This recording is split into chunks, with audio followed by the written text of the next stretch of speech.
Вы знаете, год подходит к завершению, и каждый раз в этом году, вот в любом прошлом году обязательно что-то происходит значимое и важное. Вот, скажем, я человек творческий и довольно-таки активный, и 37 лет являюсь руководителем государственного коллектива, который 37 лет назад создала, и стараюсь с честью нести высоко это знамя национальной русской культуры. За этот промежуток своей жизни, конечно, накопила большой опыт. Опыт и организационный, и ответственный, понимаете? И вот когда по завершению года ты начинаешь вспоминать самые важные, значимые, судьбоносные вещи. Вот для меня в этом году, в завершающем году, как бы пока не предвидится никаких таких глобальных событий, они уже все завершены.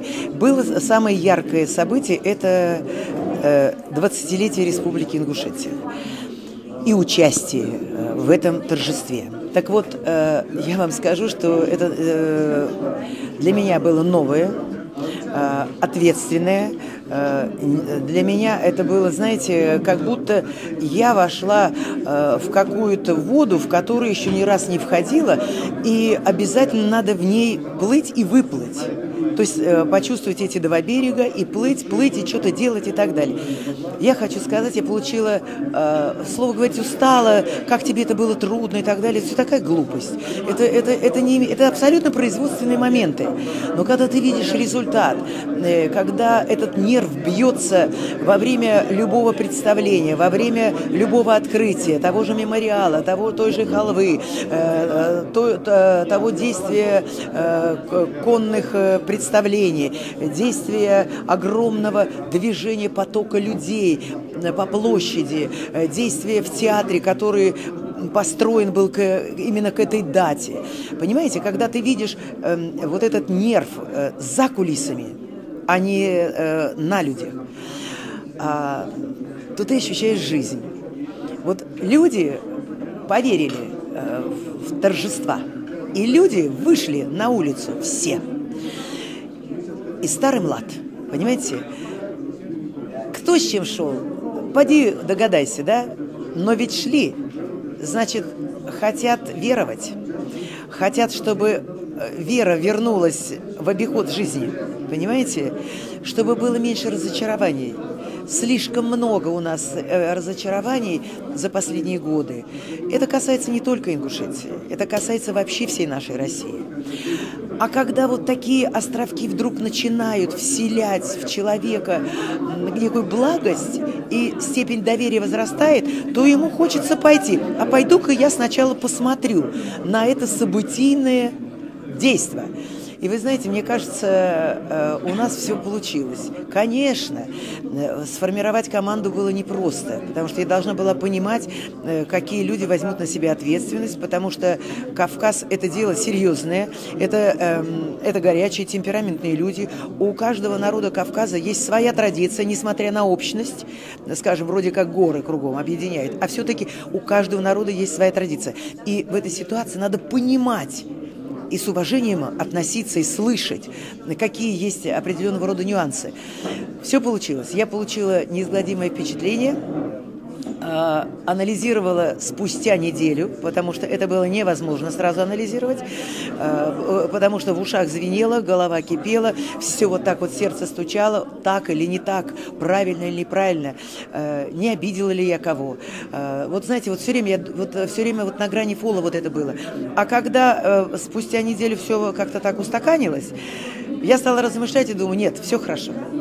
Даже если какие-то мелочи там были, кто-то, допустим, не успел попасть в концерт, кто-то не успел в зал, пришлось ворота снести. Это говорит о том, что потребность у человека в Ингушетии возросла желать позитива и лучшего.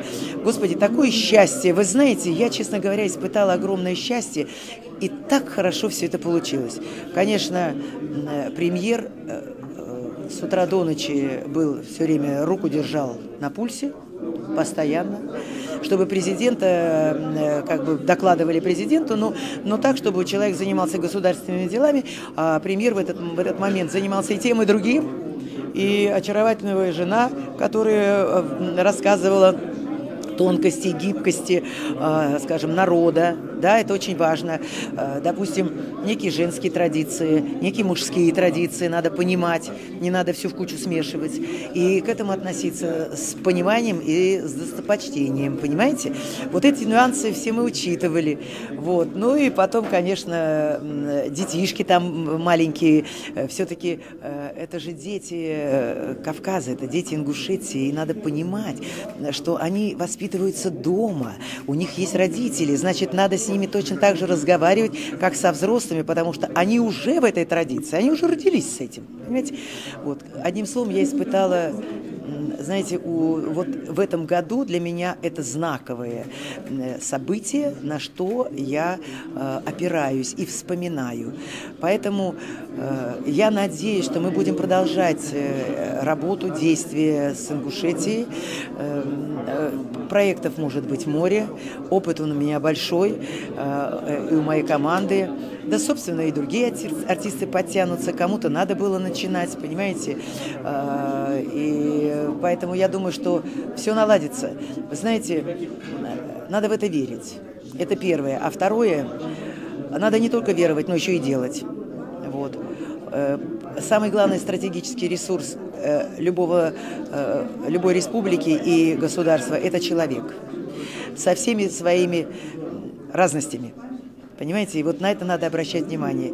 Я обожаю разных людей с разными оттенками, знаете, в одежде, в культуре, в поведении, с национальными традициями. Обожаю. И с уважением отношусь, потому что я представляю русскую культуру. И мне очень хочется, чтобы вот культура русского народа вот так же уважительно относилась всегда к традициям любого другого. Очень хочется, понимаете?